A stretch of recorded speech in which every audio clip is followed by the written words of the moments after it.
오늘 함께 볼 마태복음 말씀은 마태복음 6장 9절입니다.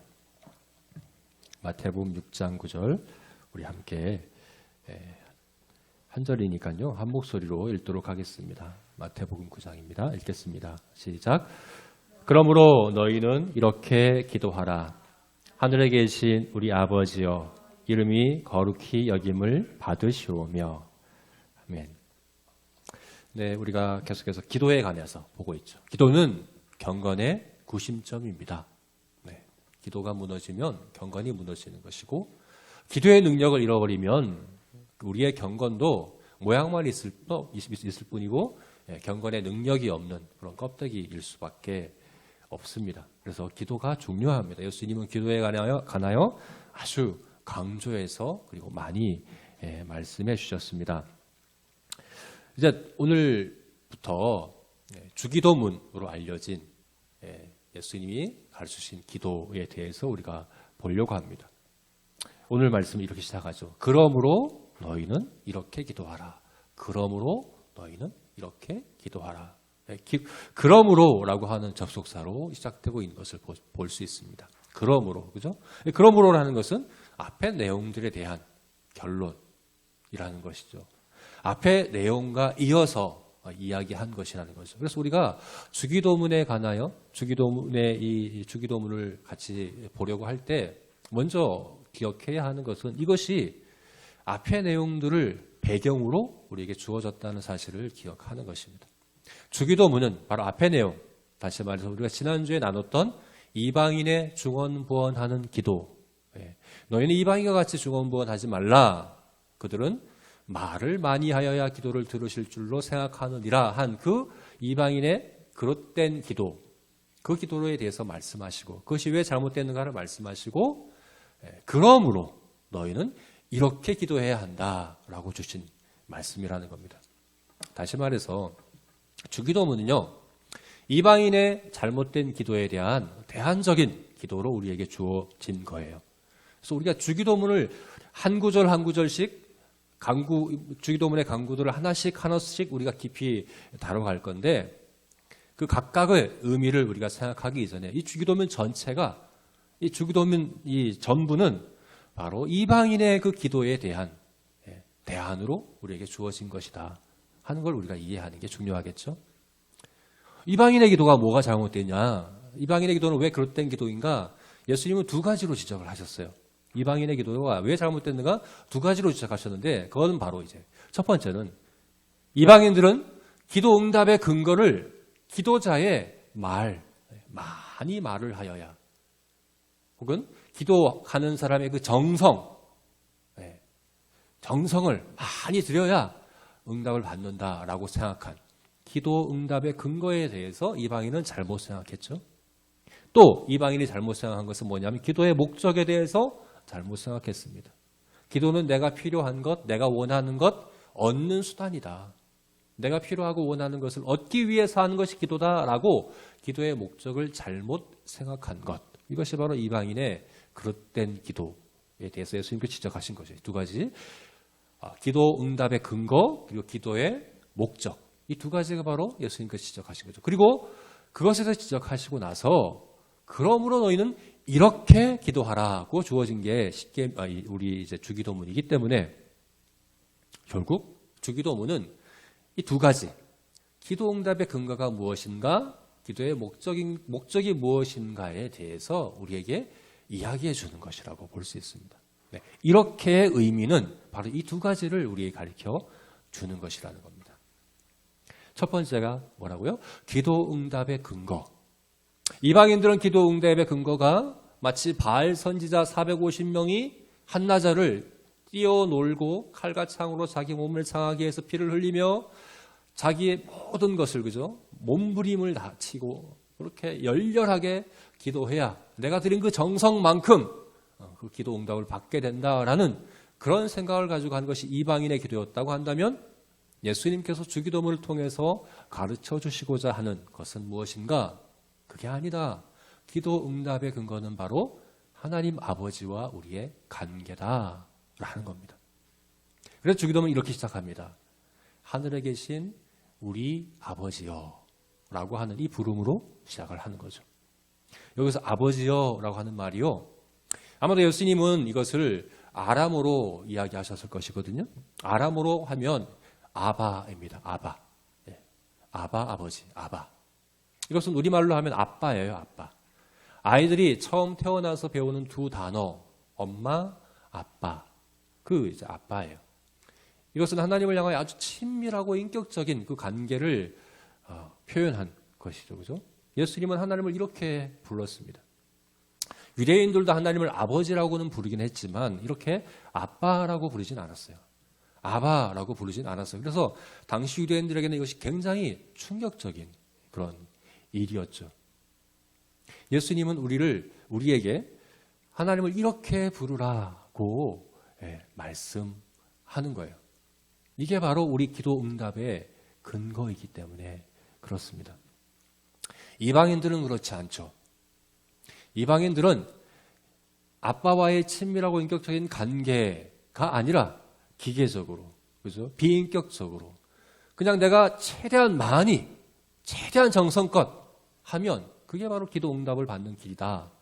내가 준 만큼 받는다. give and take. 이것을 가리켜서 거래 관계라고 합니다. 이방인의 생각에는 하나님과의 관계, 기도자와 기도를 받으시는 하나님과의 관계는 거래 관계예요. 내가 주고 준 만큼 받는 관계. 마치 우리가 상점에서 물건을 살 때 내가 값을 지불한 만큼 물건을 내가 받아올 수 있는 것. 혹은 우리가 버스를 타거나 택시를 탈 때 내가 낸 요금만큼 타고 갈 수 있는 것.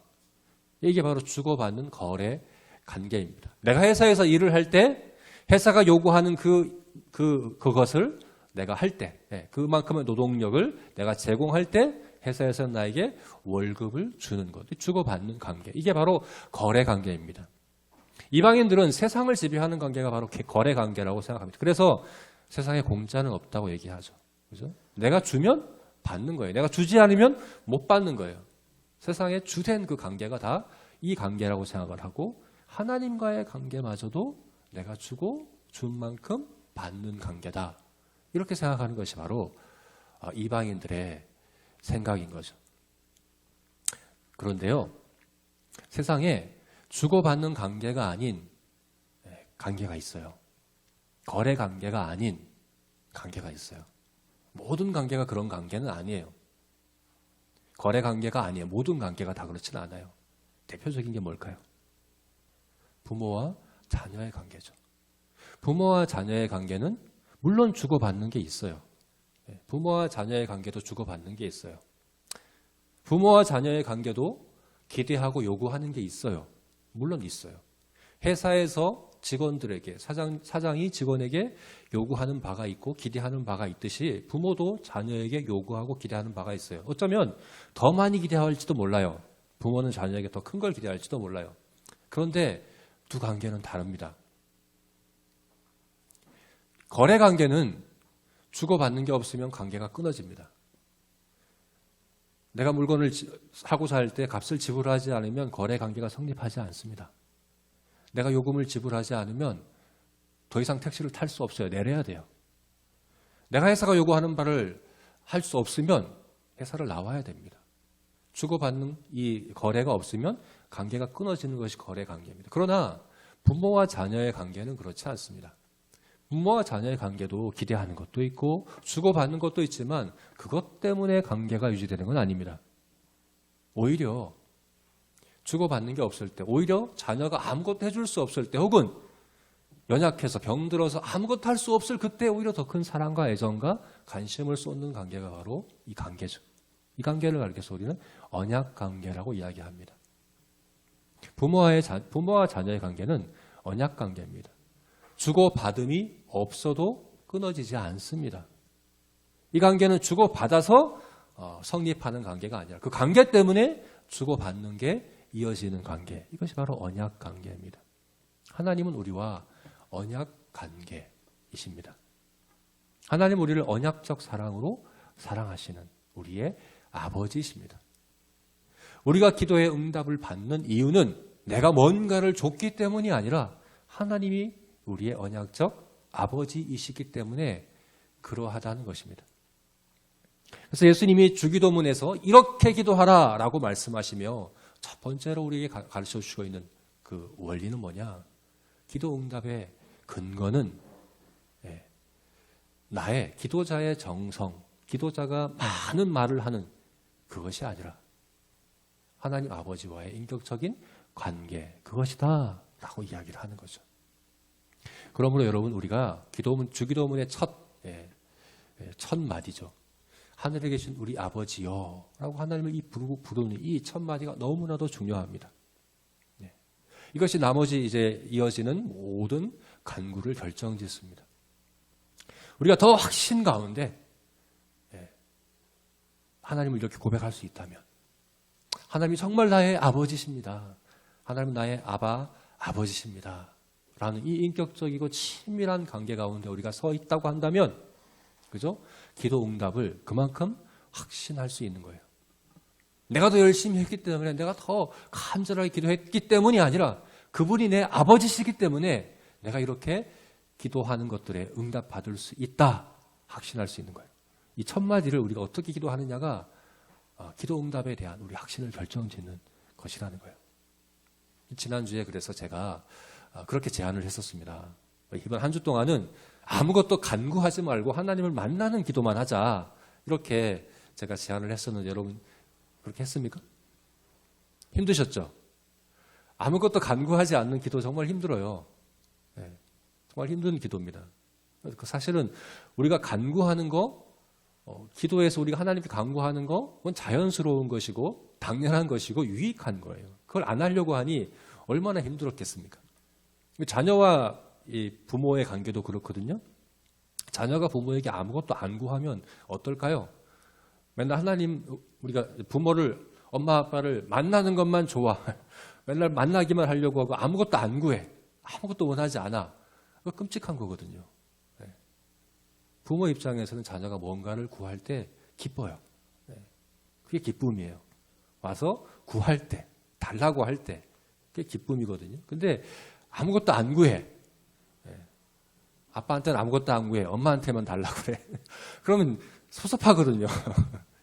우리가 하나님한테 뭔가 구하는 것은 당연한 거예요. 유익한 거예요. 근데 그걸 안 하려고 하니 참 힘드셨을 것 같아요. 그러나 우리가 구할 때, 하나님께 구할 때, 뭔가를 구할 때, 그것은 내가 뭔가를 했기 때문이 아니라 하나님이 나의 아버지시기 때문이다 하는 이것이 더 중요하기 때문에 지난주에 그렇게 제안을 드렸던 것입니다. 이번 주부터는 구하셔도 됩니다. 다만 하늘에 계신 우리 아버지, 하나님을 나의 아버지라 부르며 나의 그 어떤 필요와 나의 원하는 것을 간구하기 이전에 먼저 내가 꾸밈없이 솔직하게 하나님을 인격적으로 만나는, 하나님께 나를 쏟아내어 드리는 그 일을 먼저 하는 우리가 되었으면 좋겠습니다. 여기서 이렇게 기도하라 할 때 이렇게는 바로 첫 번째로 이것이 이런 의미가 들어있는 것입니다. 또한 이렇게는 두 번째 의미가 뭐냐? 이방인의 기도가 두 번째 잘못된 게 뭐라고 그랬죠? 기도의 목적에 있어서 그들은 잘못되었다. 기도를 마치 자기들이 필요하고 자기들이 원하는 것을 얻는 수단인 것처럼 이해했다고 했는데 예수님은 그것을 지적하시면서 주기도문을 우리에게 주신 거예요. 그래서 주기도문의 간구가 6가지가 나와요. 주기도문의 간구는 6가지입니다. 근데 이거 굉장히 체계적이에요. 처음 3개의 간구와 마지막 3개의 간구가 확연히 구분됩니다. 처음 3개의 간구와 나머지 3개의 간구가 거기에 들어있는 인칭 대명사가 달라요. 처음 3개의 간구에는 모두가 당신이라고 하는 2인칭 대명사가 있습니다. 우리 한글 성경에는 빠져 있어요. 근데 사실은 이 처음 3개의 간구의 그 간구들마다 이 당신이라는 말로 끝이 나요. 당신이라는 말이 있습니다. 그래서 당신의 이름, 당신의 나라, 당신의 뜻, 이렇게 되어지는 것이 처음 3개의 간구입니다. 그리고 나머지 3개의 간구는 그 인칭 대명사가 우리입니다. 우리의 일용할 양식, 우리의 죄, 우리가 시험에 들지 않도록 하는 이제 우리라고 하는 인칭 대명사가 나머지 3개에 들어가 있습니다. 그래서 주기도문은 6개의 간구가 아주 체계적으로 크게는 둘로 나누어지는 거죠. 처음 3가지는 하나님에 대한, 하나님을 위한 간구입니다. 그리고 나머지 3가지는 우리를 위한, 우리의 필요에 대한 간구입니다. 그런데 이 순서를 생각해 보십시오. 이 순서를 보십시오. 하나님에 대한 간구가 먼저다 하는 겁니다. 나의 필요, 나의 원하는 것을 얻는 것은 나중이다 라고 볼 수 있죠. 우리가 이후에 이제 나중에 볼 텐데요. 마태복음 6장 31절부터 34절 말씀에서 예수님은 이것을 잘 말씀해 주셨습니다. 마태복음 6장 31절에서 34절까지 말씀인데요. 한번 읽어보겠습니다. 그러므로 염려하여 이르기를 무엇을 먹을까, 무엇을 마실까, 무엇을 입을까 하지 말라. 이는 다 이방인들이 구하는 것이라. 너희 하늘 아버지께서 이 모든 것이 너희에게 있어야 할 줄을 아시느니라. 그런즉 너희는 먼저 그의 나라와 그의 의를 구하라. 그리하면 이 모든 것을 너희에게 더하시리라. 그러므로 내일을 염려하지 말라. 내일은 내일이 염려할 것이요 한날의 괴로움은 그날로 족하니라. 예수님께서 이방인의 기도에 대해서 다시 한번 나중에 말씀하시는데 여기 보면 그죠?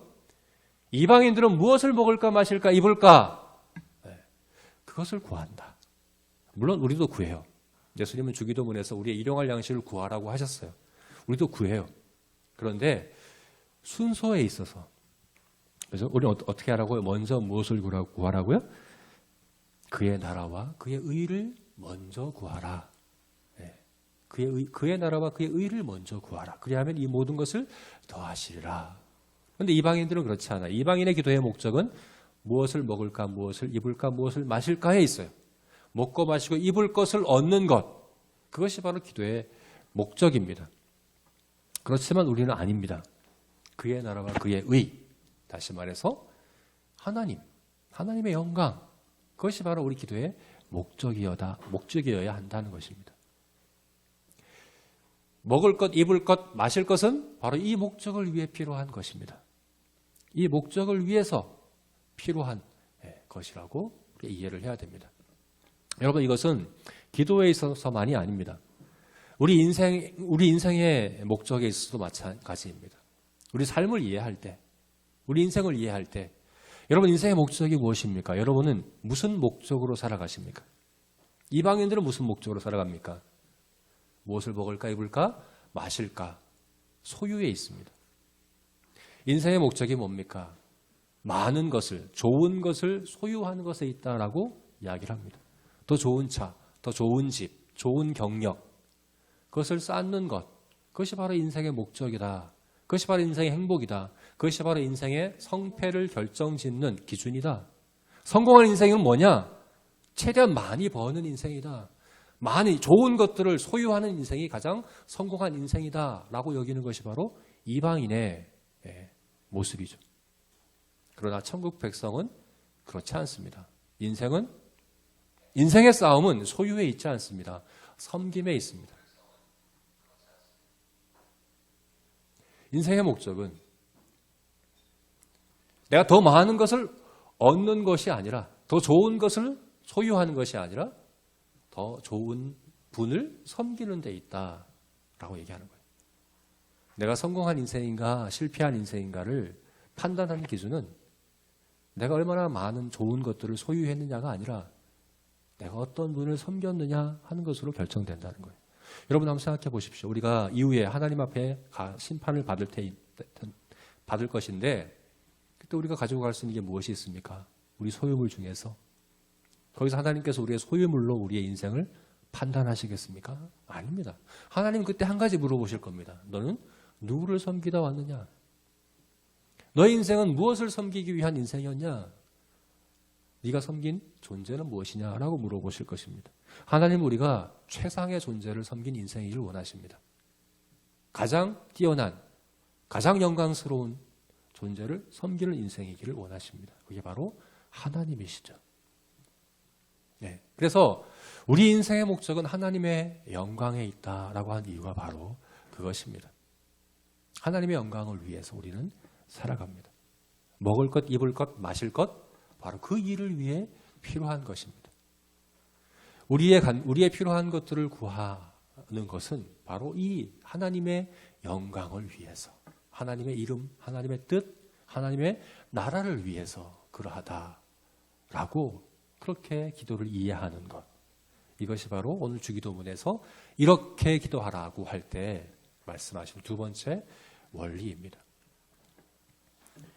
네, 저와 여러분이 천국 백성으로서 이제 이 주기도문을 이렇게 배우고 또 이렇게 우리 기도에 적극적으로 적용하고 또 실천했으면 좋겠습니다. 자, 오늘은 주기도문의 6개의 강구 중에서 첫 번째 강구에 대해서 보려고 합니다. 첫 번째 강구가 뭐죠?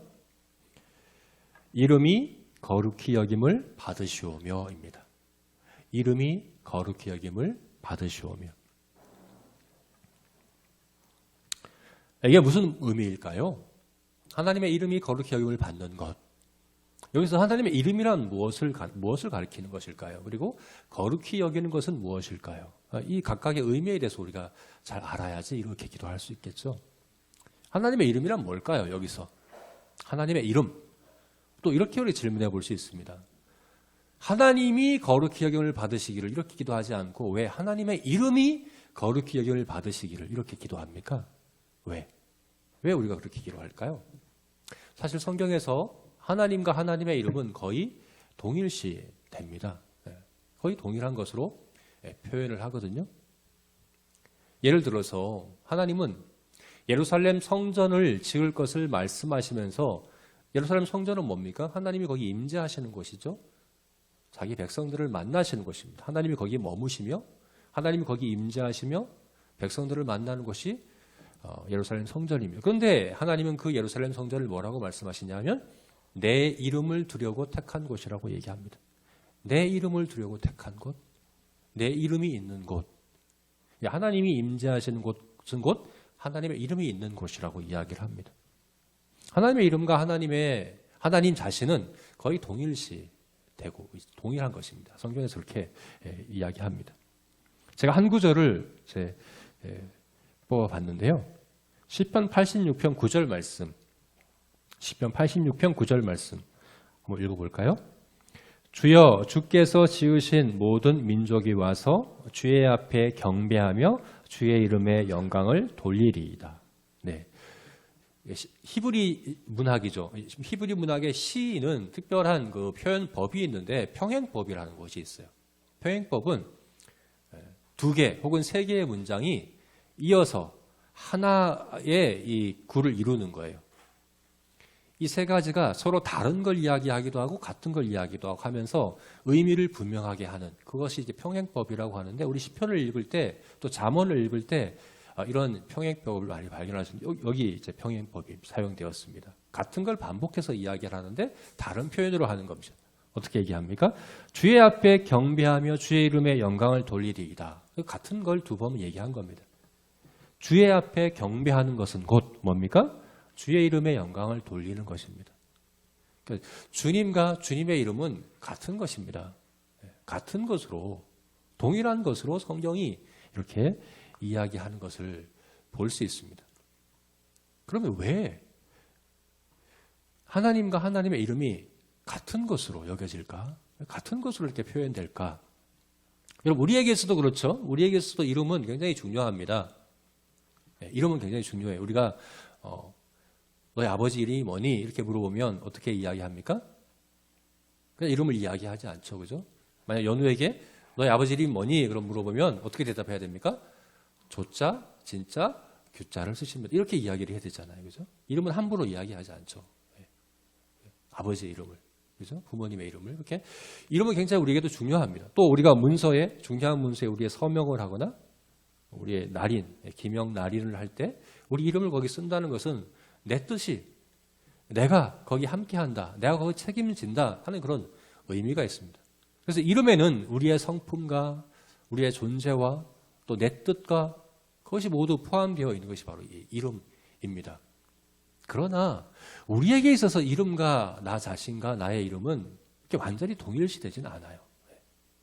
성경에서 하나님에게 한 것처럼 그렇게 완전히 동일시되지는 않습니다. 하나님은 특별히 더 하나님의 이름과 하나님을 동일시하여 우리에게 말씀하십니다. 왜 그럴까요? 왜? 그건 바로 우리가 하나님을 아는 유일한 방법은 하나님의 계시를 통한 것이기 때문에 그렇습니다. 이게 무슨 말인가? 여러분, 우리는 하나님을 알고자 할 때 하나님이 알려주신 만큼만 압니다. 하나님이 알려주신 만큼만, 하나님이 계시해 주신 만큼만 하나님을 알 수 있습니다. 이것이 기독교와 다른 모든 종교의 차이점이죠. 차별성이죠. 다른 모든 종교는 그렇지 않습니다. 사람이 신을 찾아갑니다. 그죠? 불교를 한번 생각해 보십시오. 명상어라고 돌을 닦아서 깨달아가는 것이 그 불교에서 이야기하는 것이죠. 그죠? 신을 내가 찾아가는 거예요. 신을 내가 깨닫는 것이에요. 네. 그러나 기독교는 그렇지 않습니다. 성경은 그렇지 않습니다. 하나님이 우리를 찾아오십니다. 하나님이 하나님에 대하여 우리에게 말씀해 주십니다. 계시해 주십니다. 그리고 우리는 그만큼만 하나님을 알 수 있습니다. 그래서 기독교를 가리켜서 계시의 종교다라고 이야기를 하죠. 그럼 이것은 신이 만든 신을 인간이 만든 신과 인간을 만드신 신의 차이인 거죠. 인간이 만든 신과 인간을 만드신 신의 차이인 거죠. 인간이 만든 신은 인간이 찾아갈 수 있어요. 같은 수준이니까. 인간이 만들었으면 인간과 같은 수준이거든요. 인간이 깨달을 수 있어요. 충분히 찾아갈 수 있어요. 내가 발견할 수 있어요. 돌을 닦든 명상을 하든 연구를 하든. 네. 그러나 인간을 만드신 참된 신이신 하나님은 우리가 찾아갈 수 없습니다. 우리와 같은 수준이 아닙니다. 우리보다 훨씬 뛰어나신 분입니다. 그래서 하나님에 관한 모든 것이 우리에게는 신비일 수밖에 없습니다. 하나님이 우리에게 자신을 계시해 주신 만큼만 우리는 알 수 있는 것이거든요. 이게 바로 우리가 하나님을 아는 방법인데요. 하나님의 이름이란 뭐냐? 하나님에 대한 하나님의 자기 계시입니다. 하나님이 하나님에 대하여 우리에게 하나님의 성품에 대하여, 하나님의 능력에 대하여, 하나님의 존재에 대하여, 하나님의 본성에 대하여 우리에게 말씀해 주신 것, 계시해 주신 것, 그게 바로 하나님의 이름입니다.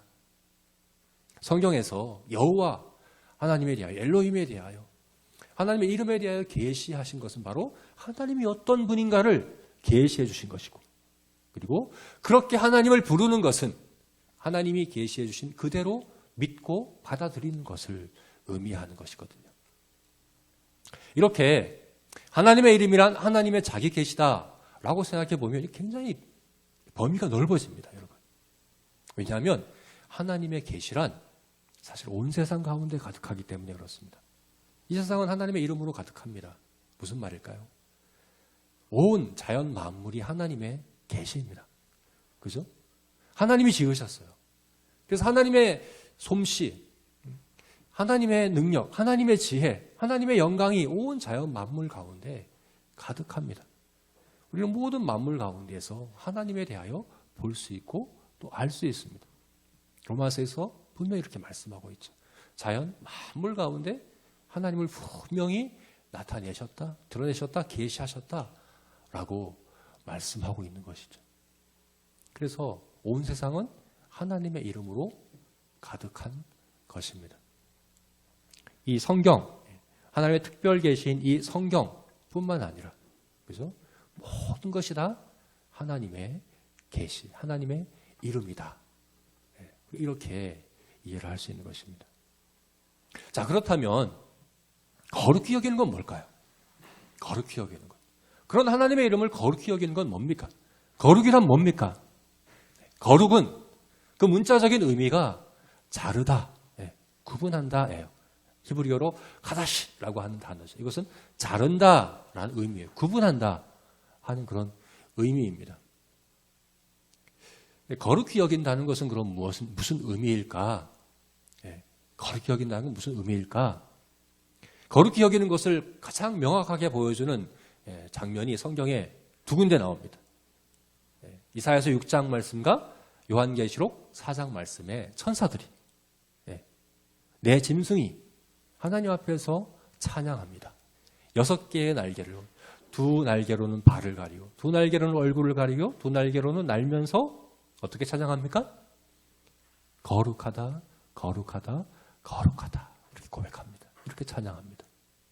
그런데 요한계시록 말씀 자세히 보면요, 그 안과 주위에 눈이 가득하다, 눈이 가득하다라고 이야기를 합니다. 그 내 짐승의 내 생물의 그 주위에 눈이 가득하다. 그 안과 주위에 눈이 가득하다. 무슨 말일까요? 눈이 가득하다는 건 무슨 의미입니까? 분별력을 의미하는 거죠. 그죠? 하나님 가장 가까이에서 하나님을 가장 정확히, 하나님의 그 계시를 가장 바르게 정확히 아는 걸 이야기하는 거예요.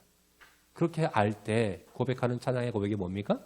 거룩하다, 거룩하다, 거룩하다 하는 겁니다. 여러분, 왜 그렇게 할까요? 전능하시다, 전능하시다, 전능하시다. 혹은 사랑이시다, 사랑이시다, 사랑이시다. 은혜로우시다, 은혜로우시다. 이렇게 할 수도 있잖아요. 근데 왜 이사야서도 그리고 요한계시록에서도 그 천사들이 하나님 가장 가까이서 하나님 가장 정확히 아는 그들은 거룩하다, 거룩하다, 거룩하다라고 그렇게 찬양하고 고백할까요? 거룩의 의미가 자르다, 구분된다 의미이기 때문에 그래요. 여기는 하나님을 거룩하다라고 찬양하고 고백하는 것에는 하나님의 모든 성품과 하나님의 모든 능력과 하나님의 모든 존재가 다 포함되기 때문에 그렇습니다. 무슨 의미인가? 사랑이 지극히 무한히 큰 사랑일 때 거룩하다라고 표현하는 거예요. 지혜가 지극히 무한히 우리와는 구별되는, 우리와는 확실히 잘라지는, 확실히 다른 그런 지혜일 때 어떻게 고백합니까? 지혜롭다가 아니라 거룩하다라고 고백하는 거죠. 그 영광이 무한히 큰 영광일 때 어떻게 고백합니까? 거룩하다, 거룩하다 이렇게 고백할 수밖에 없는 거죠. 그래서 하나님을 알면 알수록, 하나님을 아는 건 우리가 하나님의 계시를 아는 거라고 말씀드렸죠. 그죠? 하나님의 이름을 아는, 하나님의 이름을 정확히 아는 그 고백, 그 반응은 뭡니까? 거룩히 여기는 겁니다. 하나님의 존재와 하나님의 성품과 하나님의 그 능력과 하나님의 그 영광을 계시해 주셨는데 그것을 온전히 알 때, 믿을 때 우리 입에서 나오는 고백은 바로 거룩하시다 하는 고백이라는 거죠. 그러므로 이름을 거룩히 여긴다 하는 것은 바로 하나님을 정확히 아는 것, 그죠? 하나님이 우리에게 알려주신 것만큼 하나님을 정확히 아는 것, 그리고 그 믿음 가운데 그 믿음을 행하는 것을 의미하는 거예요. 그래서 제가 한 4개의 구절을 찾아봤는데요. 거룩히 여긴다, 거룩히 여긴다 하는 것의 의미, 민수기 20장 12절 말씀을 보니까 이렇게 되어 있습니다. 여호와께서 모세와 아론에게 이르시되 너희가 나를 믿지 아니하고 이스라엘 자손의 목전에서 내 거룩함을 나타내지 아니한 고로. 모세와 아론이요, 하나님의 거룩하심을 나타내지 않았다라고 얘기하시죠. 그래서 그들이 가나안 땅에 못 들어갔거든요. 근데 하나님 그것에 대해서 뭐라고 지적하시냐면 나를 믿지 아니하고 라고 이야기를 하는 겁니다. 그래서 거룩히 여기는 것은 구체적으로 하나님을 믿는 것이다 라고 우리가 표현할 수 있겠죠. 그죠? 또한 이사야서 8장 12, 13절을 보니까 이 백성이 반역자가 있다고 말하여도 너희는 그 모든 말을 따라 반역자가 있다고 하지 말며 그들이 두려워하는 것을 너희는 두려워하지 말고 놀라지 말고 만군의 여호와 그를 너희가 거룩하다 하고, 그죠? 그들이 두려워하는 것을 두려워하지 말고 하나님을 두려워하며 하나님을 거룩하다 하며, 그러니까 결국은 하나님을 거룩하다 하는 것은 다른 것을 두려워하지 아니하고 하나님을 두려워하는 것이다 라고 또 성경이 말씀하고 있는 거죠. 또 레위기서 22장 31절 32절 말씀을 보니까 너희는 내 계명을 지키며 행하라. 나는 여호와이니라. 너희는 내 성호를 속되게 하지 말라. 나는 이스라엘 자손 중에서 거룩하게 함을 받을 것이니라. 나는 너희를 거룩하게 하는 여호와요. 여기서는 하나님의 성호, 하나님의 이름을 거룩하게 하는 것이 무엇이라고 얘기합니까? 하나님의 계명을 지키는 것, 하나님의 율법에 순종하는 것, 그것이 바로 거룩하게 여기는 것이다 라고 말씀을 하고 있는 겁니다. 자, 정리해보면 이렇습니다. 하나님의 이름을 거룩히 여기는 것은 무엇입니까? 바로 하나님의 계시하신 하나님의 계시를 통하여 하나님을 정확히 알고, 그래서 믿음으로 하나님을 두려워하며 하나님의 율법에 순종하여 살아가는 그것, 그것이 바로 하나님의 이름을 거룩히 여기는 것이다. 이렇게 정리해 볼 수 있는 거죠. 자, 이것을 우리에게 어떻게 적용시킬 수 있을까요? 그럼 우리가 어떤 의미로 이렇게 기도해야 합니까? 세 가지 차원에서 우리가 적용해 볼 수 있을 것 같습니다. 먼저 내가 하나님의 이름을 거룩히 여기도록 기도할 필요가 있겠죠? 내가 하나님의 이름을 거룩히 여기는 자가 되기를 위해서 기도해야 합니다. 그것은 무슨 의미일까요? 나는 어떻게 하나님의 이름을 거룩히 여길 수 있습니까? 그것은 바로 우리의 일상의 삶을, 모든 순간순간을 하나님의 우리 모든 자연 만물이, 우리 모든 삶이 하나님의 자기 계시다라고 우리가 앞에서 말했죠. 그죠? 모든 것이 다 하나님의 계시, 하나님의 이름입니다. 우리는 하나님의 이름 가운데 살아갑니다. 그러므로 우리의 일상의 모든 순간순간을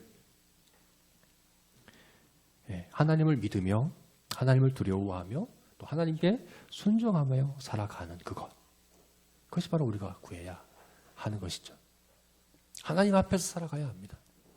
어느 순간에도 어느 곳에서도 우리 하나님의 이름을 벗어나서 살아갈 수가 없습니다.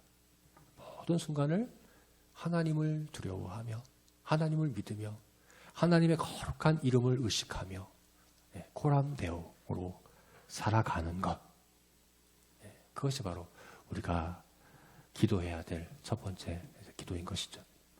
두 번째는 우리 이웃들이 하나님의 이름을 거룩히 여기도록 우리가 기도해야 합니다. 우리 이웃으로부터 하나님의 이름이 거룩히 여김을 받으시도록 우리가 기도해야 합니다. 특별히 우리 이웃들 중에 특별히 불신자들, 하나님을 알지 못하는 자들을 위해서 우리가 그렇게 기도해야 합니다. 이것은 적극적으로 우리가 하나님의 거룩한 이름을 증거하는 일을 우리가 해야 하는 것이죠. 복음을 전파하라고 우리에게 사명을 주셨습니다. 증인이 되라고 말씀하셨습니다. 바로 하나님의 거룩한 이름에 증인이 되어야 합니다. 온 세상이 하나님의 이름으로 가득하지만 그것을 모르는 자들에게 우리는 명확히 복음을 통하여, 그렇죠? 복음은 하나님의 사랑이 어떠한지, 하나님의 은혜가 어떠한지, 하나님의 공의가 어떠한지 정확하고 명확하게 표현한 것이 바로 복음이죠. 복음을 통하여 하나님을 정확히 가르쳐 주는 일을 우리는 해야 합니다. 하나님을 알지 못하고 하나님을 거부하며 부인하며 살아가는 우리의 이웃들이 하나님을 알 수 있도록, 그들이 하나님의 이름을 거룩히 여길 수 있도록 우리가 그들을 위해서 기도하는 일 해야 하는 것이죠. 그리고 마지막으로 온 세상이 하나님의 이름을 거룩히 여기도록 우리가 기도해야 합니다. 이것은 정말 원칙인 기도라고 할 수 있어요. 바로 물이 바다를 덮음과 같이 온 땅이 하나님을 아는 지식으로 충만케 되는 그날 반드시 올 것이거든요. 우리 주님 재림하시는 그날이겠죠. 온 땅이 하나님의 이름을 거룩히 여기게 된, 하나님을 인정하는 그날이 올 것입니다. 우리는 그날이 속히 이루기를 기도해야 합니다.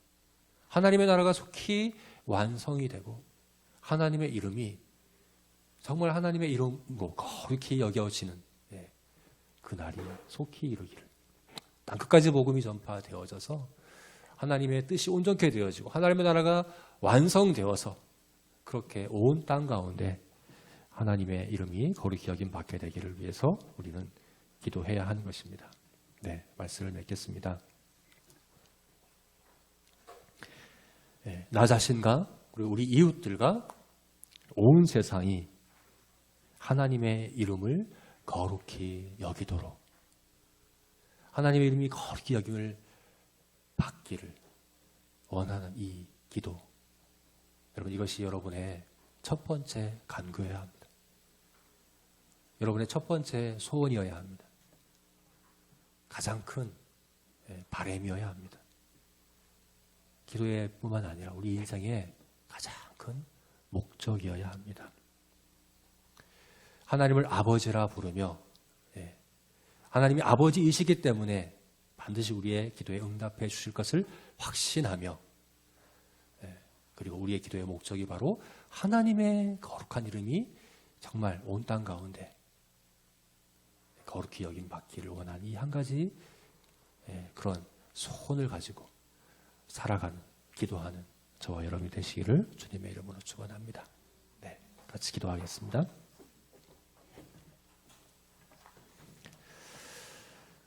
네, 이 시간에 우리가 기도하겠습니다. 우리 각자에게 주신 말씀들 생각하며 돌아보며 기도하겠습니다. 여러분은 기도의 응답의 근거를 어디에 두십니까?